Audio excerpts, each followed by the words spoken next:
देखिए जो एक इम्पॉर्टेंट अपडेट ऑफिशियल अपडेट आज सामने आया है, बट आज के इस अपडेट को समझने से पहले जो पुराना वाला अपडेट है वो समझना पड़ेगा। ये आपको गवर्नमेंट ऑर्डर नंबर 1998 आपको देखने को मिला 2024 वाला, डेट है 28 नवंबर 2024 की। इसमें सब्जेक्ट आपको देखने को मिल रहा है notifying method of recruitment through executive orders recording. इसमें है क्या, शॉर्ट में कुछ समझाने की कोशिश करूंगा। यहाँ पे एडमिनिस्ट्रेटिव डिपार्टमेंट्स को कहा गया था कि आप एग्जीक्यूटिव ऑर्डर्स इशू कर सकते हो, क्योंकि कुछ पोस्ट ऐसी जो क्रिटिकल है जिन्हें फिल करना जरूरी है। अब आप परमानेंट रूल्स की बजाय आप कुछ सिंपल लैंग्वेज में समझाने की कोशिश करूं। डिपार्टमेंट्स को कहा गया कि आप टेम्परेरी रूल्स बना सकते हो और टेम्परेरी रूल्स के बेसिस पे जो क्रिटिकल पोस्ट में फिल किया जा सकता है, सो दैट जो हमारे लिए बड़ी जरूरी पोस्ट है उनके रिक्रूटमेंट का प्रोसेस रुके ना, आप एग्जीक्यूटिव ऑर्डर के थ्रू इन पोस्ट को फिल कीजिए। सिंपल लैंग्वेज में ये कहा गया था।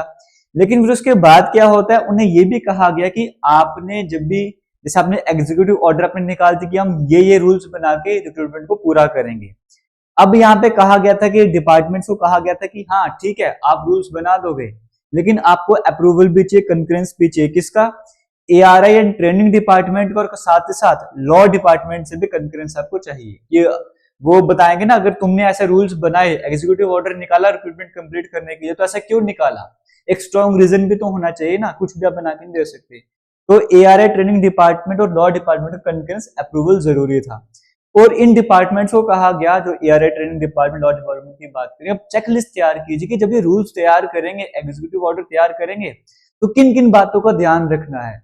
अब जब पहले ऑर्डर आया कि आपको 6 महीने का टाइम दिया जाता है, 6 महीने के अंदर आप अपने रिक्रूटमेंट रूल्स को फाइनलाइज करके रिक्रूटमेंट को कंप्लीट वगैरह करो।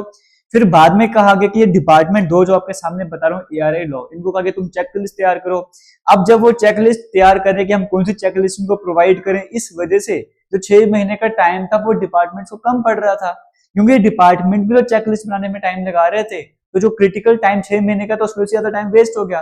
तो फिर इनको 6 महीने का टाइम और दिया गया और कहा गया कि 6 महीने के अंदर अंदर, ये उस नोटिस का नोटिस की लास्ट की लाइन में पढ़ रहा हूं, further the department shall expedite the formulation of framing of recruitment rules in a time bound manner as no further extension in this regard shall be granted in future. तो आप सभी departments को 6 महीने का टाइम और दिया गया है, आप इस टाइम पीरियड पर अपने रिक्रूटमेंट रूल्स को फ्रेम करो, इसी 6 महीने के टाइम पर तुम्हें बाद में और टाइम भी दिया जाएगा। और डिपार्टमेंट्स की बात करेंगे, इन्होंने शायद से तब भी ये रिक्रूटमेंट रूल्स वगैरह फाइनलाइज वगैरह नहीं करे, तब भी कई सारे डिपार्टमेंट की वैकेंसीज अभी भी जो रेफर हुई हैं वो एडवर्टाइज नहीं हो पा रही है। और लास्ट टाइम जब मीटिंग हुई थी तब भी ये बड़ा इशू देखने को मिलता है कि डिपार्टमेंट सही से काम नहीं कर पा रहे।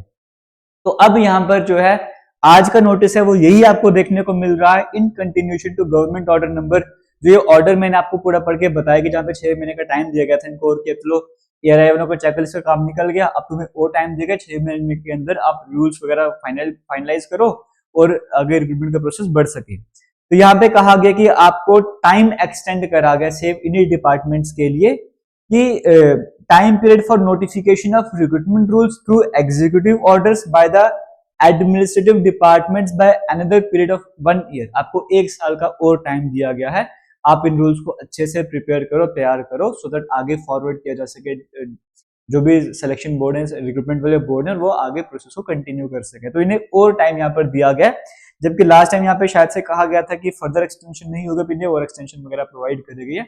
कुछ प्रॉब्लम्स होगी, उन्हीं प्रॉब्लम्स की वजह से शायद से एक्स्ट्रा टाइम इन्हें दिया गया होगा।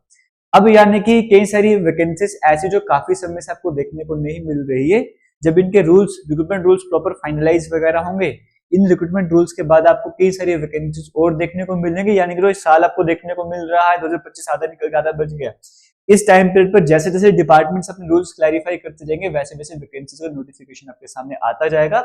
ये एक तरीके से अच्छा अपडेट भी है कि जो डिपार्टमेंट जो टाइम पर काम नहीं कर पाए तो एक्स्ट्रा टाइम देगा, क्या पता वो जल्दी से काम वगैरह कंप्लीट करेंगे और नई वैकेंसीज आपको देखने को मिलेंगी। तो आप सभी को ऑल दी बेस्ट।